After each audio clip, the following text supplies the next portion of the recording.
Hello mga kabida! Jolly morning sa inyong lahat! At for today's video, ituturo ko naman sa inyo ay yung tamang pagsasuggest. Di ba part ng ating step 2 ay, di ba yung una ko sa inyong video, di ba ipinaliwanag ko sa inyo yung step 2 ay nahati sa tatlo. Di ba yung take the order, do suggestive selling, and call out the order. For today's video, ang ituturo ko sa inyo, ang i-focus natin ay kung paano ang tamang pagsasuggest. Okay, according dito sa ating checklist, okay, sabi dito, do suggestive selling, hinati siya sa apat yung pagsasuggest. Una, number 1 or 2.1, ang sabi dito, complete the 4 basic food items. Ano ba yung basic food item na tinasabi dito? Meron tayong main dish o yung main meal. Okay, side dish, meron tayong beverage and dessert. Ano-ano ba itong mga to? Okay, sa main dish o yung ating main meal, syempre ito yung mga may kasamang rice, yung mga heavy meals ba like burgers, spaghetti. So ayun po yung ating mga main meal o yung ating main dish. Sa beverage naman, alam niyo na siguro kung ano to. Ito lang naman yung mga drinks mapa cold o mapa hot drinks, no, pag breakfast.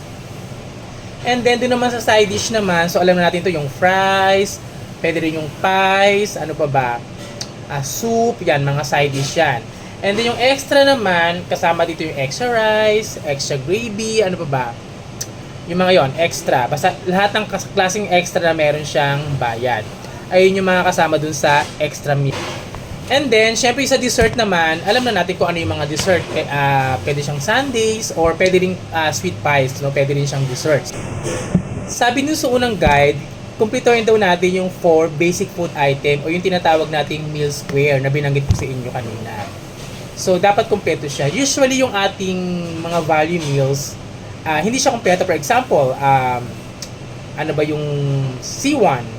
Di ba yung C1 natin, meron siyang rice lang, chicken joy, tsaka drinks. So, ano wala doon?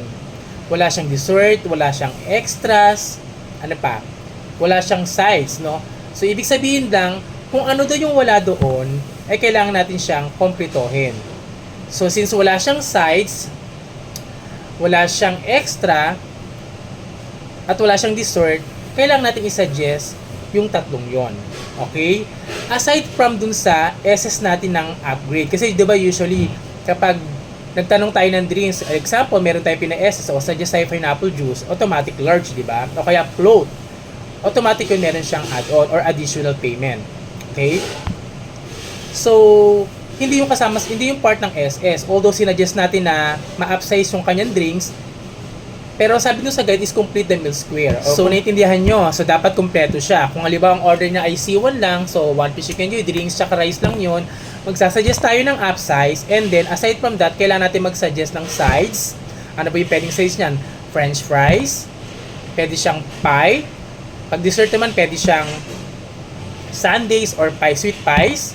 Pag extras naman, extra rice. So, ayun yung pwede nating isuggest sa kanya para makumpleto natin yung kanyang meal square. O yung example ng order niya naman ay burgers. Yun, di ba? Usually, yung burgers natin, meron siyang fries, meron siyang drinks. Kumpleto na ba yung kanyang meal square? Siyempre, hindi pa, di ba? Although, meron na siyang size kasi yung fries, pero wala pa siyang dessert, di ba? Kasi kunwari, ang order niya lang ay Y1, o di ba? Yung burger.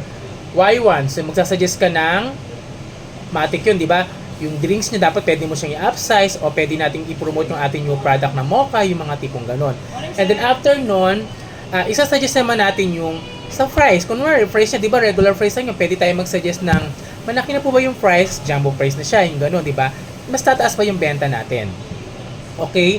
Drinks. Nabanggit na, di ba? Tatlo lang yon. So, kung halimbawa yung tatlong yon, kulang pa rin siya, di ba? Dapat sabi doon, 4 basic food item. So, dapat meron kang masuggest na dessert. So, kailangan natin kumpletuhin yung main meal. Yung 4 basic food items, no? Yung binanggit ko kanina pa, ulit-ulit.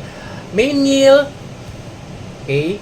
Meron siyang beverage, meron siyang sides and extras, at saka dessert. Tandaan yun, dapat kumpleto siya. Kasi, usually yung ating value meals ay tatlo lang yung item niya. Maliban na kung halimbawa, ano ba yung mga value meals natin na kompleto na. Wala, di ba? Wala tayong kompletong value meal kahit yung mga super meal natin. Wala yung dessert, di ba? So, kailangan natin mag-suggest ng dessert para makompleto natin yung apat na basic food items. Do suggestive selling 2.2. Another reminder o guidance natin, number 2. Number 2 naman yung suggest large item if the guest or if the customer did not specify the size. For example, sinabi niya, kunwari, solo order lang siya kunwari. Isang ang french fries, diba, hindi niya binanggit kung anong size. Ngayon, magsasuggest ka ngayon ng mas malaki. Siyempre, magsasuggest ka ngayon ng mas malaki, syempre, diba, hindi mo siya bibigyan ng option, example, kasi may iba kasi, ang ginagawa nila, regular po ba o large? Nag-suggest ka pa, diba? Mas maganda, i-promote mo na yung large para hindi naman masaya yung effort mo na sa pagsasuggest, no? I-push mo na kaagad yung large. Kung order niya ay french fries, hindi niya in-specify yung size, sasabihin mo sa kanya, malaki na po ba? Ganun lang siya. Or large na po ba? Jumbo na po ba? So, ganun lang po yung pagsasuggest natin ng large item. Ganun din sa drink. Siyempre, halimbawa, hindi niya sinabi yung size, pabili ng Coke, malaki na po ba? Yung large na po ba? Ganun lang siya. Hindi mo kailangan siya bigyan ng option na regular or large. Dapat dun tayo to the highest, o yung mas mataas yung kanyang bill, o yung mas mataas yung kanyang price para at least mas lumaki yung ating sales. Ayan na nga.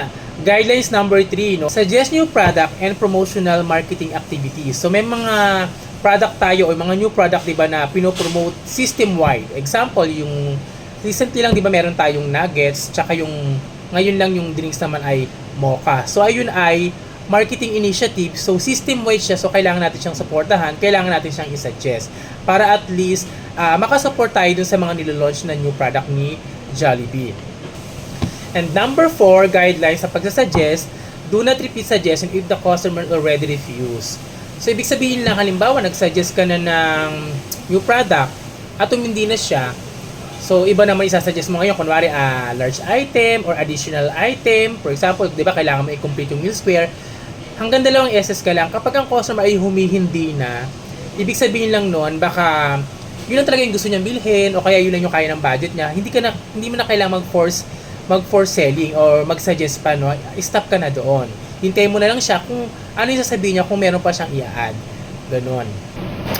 Okay, counter. So, sana malinaw sa inyo kung ano yung 4 na ating guidelines sa pagsasuggest. Ulitin lang natin. Una, complete the meal square. Ito yung main meal, beverages, o yung drinks, yung ating side dish and extras, and yung ating dessert. So, dapat kumpleto yon. Pangalawa, yung ating pangalawa ay suggest large item if the customer did not specify the size. And then yung pangatlo, suggest natin yung mga new product o yung promotional marketing activities, no? Yung galing sa main office, no? Yung mga new product na pinopromote natin.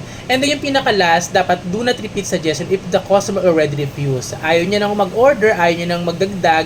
So hanggang dun lang tayo. So ito-total na natin yung kanyang bill, kung magkano yung kanyang babayaran. So, wag tayo magpo-force selling. Sana malinaw sa inyo mga counters yung itinuro kong 4 na guidance sa tamang pagsasuggest. No? Hindi tayo basta-basta nagsasuggest lang, hindi tayo basta-basta nagtitake lang ng order. So, dapat part ng